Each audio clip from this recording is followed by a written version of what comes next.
Bonjour à toutes, bonjour à tous.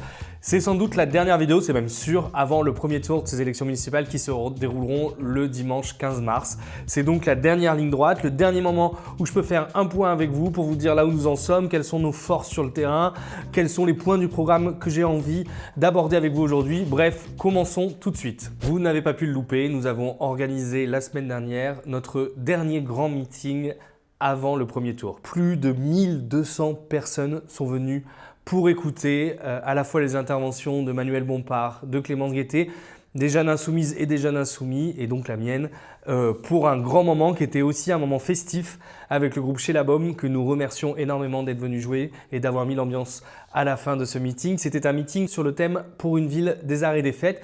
Il nous semble important, à chaque fois qu'on organise une réunion publique, de venir pour faire une démonstration de force. Évidemment, là, nous venons d'organiser le plus gros meeting de ces élections municipales pour se réchauffer le cœur les uns aux autres, parce qu'on vit quand même dans une période très tendue, avec la montée de l'extrême droite, avec les conflits au Moyen-Orient. Bref, un moment où on a envie de se retrouver entre personnes qui défendent les mêmes valeurs, mais aussi quand même pour faire de la politique. Et donc là, c'était sur le thème de la culture, pour parler de tous ces lieux qui ferment petit à petit, de ce secteur qui n'est pas assez soutenu, notamment à cause des politiques de l'État, mais qui découlent sur les politiques des collectivités locales, mais aussi donner une ligne directrice à l'ouverture de nouveaux lieux. Je pense en particulier à la Maison de l'Esclavage et des Résistances, qui sera un lieu pour parler à la fois de la colonisation, à la fois de l'esclavagisme, mais aussi des résistances qui ont eu lieu autour de cette période historique.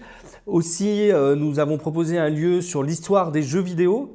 Pourquoi? Parce que vous le savez sans doute, l'industrie des jeux vidéo est implantée depuis très longtemps à Bordeaux. D'ailleurs, elle est en souffrance. Nous sommes allés soutenir les salariés d'Ubisoft face à un probable plan de restructuration. Et que donc pour soutenir cette industrie-là, qui est une industrie artistique, nous pensons que créer un lieu où à la fois il y aura des expositions sur l'industrie du jeu vidéo, sur l'histoire du jeu vidéo pour être précis, mais aussi des salles de jeu, c'est une idée que nous mettons dans ce débat pour les élections municipales. Voilà pour ce qui était le thème de ce meeting. C'était donc un sujet au sujet des fêtes, de la culture, parce que nous voulons aussi créer des grandes fêtes partout, comme il a pu exister à Bordeaux, des festivals aussi dans les quartiers populaires, parce que la fête pour nous est politique et je crois qu'on l'a montré ce soir-là. Donc si vous étiez là, si vous étiez présent à ce meeting, on tenait à vous dire un grand merci. Je voulais faire un petit bilan de la séquence que nous avons eue jusqu'au dimanche du premier tour, parce que j'aurais plus l'occasion de m'exprimer jusqu'à ce moment-là, ou en tout cas sur YouTube. On fera une conférence de presse au moment de l'annonce des résultats et sans doute sera-t-elle filmée. Mais jusqu'à dimanche soir, il n'y aura plus de nouvelles de moi sur YouTube, donc je voulais faire un petit point sur cette séquence. On a décidé au tout début de la campagne, et vous m'en avez entendu parler à plusieurs reprises, de parler à l'ensemble de la gauche. On a dit, cette élection est historique, pour plusieurs raisons. Une crise démocratique, et je crois qu'à Bordeaux, les solutions qu'avait proposées Pierre Urmic jusqu'à présent n'a pas permis d'enrayer cette crise démocratique. Une crise écologique, et de la même manière, là où on pourrait se dire les écologistes sortants ont pris en compte le changement climatique, ont adapté la ville au changement climatique, il y a quelques semaines, sans doute avez-vous vu comme la Garonne a débordé et comme il va falloir prendre des décisions radicales à ce sujet-là, et une crise qui est une crise sociale.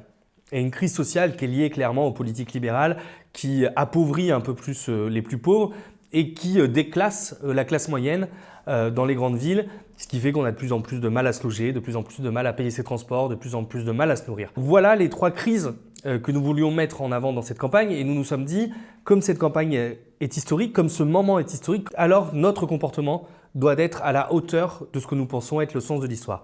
Nous avions donc décidé de parler à l'ensemble de la gauche, je l'ai dit, de Urmic à Poutou, mais surtout ce que nous voulions, au-delà de cette volonté qui, comme vous l'avez vu, à cause des égos de certains, n'a pas pu avoir lieu, c'est-à-dire une grande liste de nouveaux fronts populaires sur les bases d'un programme de rupture, nous avons décidé de faire une campagne positive. Nous sommes allés à la rencontre des Bordelaises et des Bordelais, nous sommes à 17 000 portes toquées, 130 000 tracts distribués, nous sommes allés plusieurs fois par jour à la rencontre des Bordelaises et des Bordelais dans un seul objectif, défendre ce programme, qui est un programme de 250 mesures, qui aborde le Bordeaux solidaire, pour rendre Bordeaux abordable, le Bordeaux écologique pour rendre Bordeaux habitable et le Bordeaux humaniste pour nous rendre fiers de Bordeaux. Et donc c'est cette campagne que nous avons menée et que nous mènerons jusqu'à vendredi soir minuit. C'est une campagne sur les bases de propositions concrètes que nous avons chiffrées, nous avons beaucoup travaillé pour dire à la fois qu'un autre Bordeaux était possible, mais aussi qu'une autre gauche était possible. Une gauche qui ne trahit pas, une gauche qui prend des décisions radicales, une gauche qui n'avance pas masquée, qui n'est pas parfois au centre, qui n'est pas parfois un peu plus à gauche, une gauche qui ne parle pas que de sécurité, combien de flingues on va mettre aux policiers, combien de caméras de vidéosurveillance on va pouvoir installer, une gauche qui parle de tous les sujets. Là, j'ai décidé de vous parler de culture par rapport au dernier meeting, mais j'aurais pu vous parler d'alimentation, de transport, de tous les sujets qui concernent la vie des Bordelaises et des Bordelais. Et c'est cette gauche-là que nous voulons incarner, une gauche qui sur le logement a une réponse, qui sur le passé colonial a une réponse. Et je crois que c'est ce que nous avons essayé de faire. Et je crois que selon les retours qu'on a du terrain, selon l'alliance qu'on a réussi à faire, le monde qui nous entoure, je crois que nous avons réussi à faire cette campagne de premier tour qui est une campagne positive basée sur ce programme. Et nous en sommes très heureux et nous vous préparons des belles surprises pour le second tour. Pour finir, qu'est-ce qui se joue sur les résultats de dimanche soir? On l'a dit, on l'a redit, on le redit, si on est en tête, on tendra la main à l'ensemble de la gauche. À l'ensemble de la gauche sur les bases de notre programme, puisque vous aurez décidé de le placer en tête.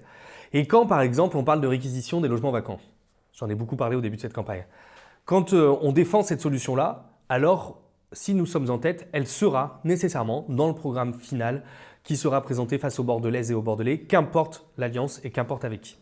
Et donc, c'est le rapport de force, on ne va pas se mentir, c'est le rapport de force à gauche qu'on joue dans cette élection. Donc on a le choix. Il y a soit une gauche social-démocrate qui a décidé de renforcer le Parti socialiste, le même Parti socialiste qui il y a peu laissait passer un budget qui supprimait les APL pour les étudiants étrangers, laissait passer un budget qui a supprimé plusieurs milliards d'euros pour les collectivités locales, donc pour les politiques de la ville de Bordeaux, ou alors une gauche radicale, une gauche de rupture qui s'assume clairement, qui ne se cache pas, qui parle d'accueillir mieux les gens qui veulent venir dans cette ville, de pouvoir leur offrir un logement, de pouvoir avoir une politique alimentaire. Je crois qu'on a été les seuls à parler à ce point d'alimentation.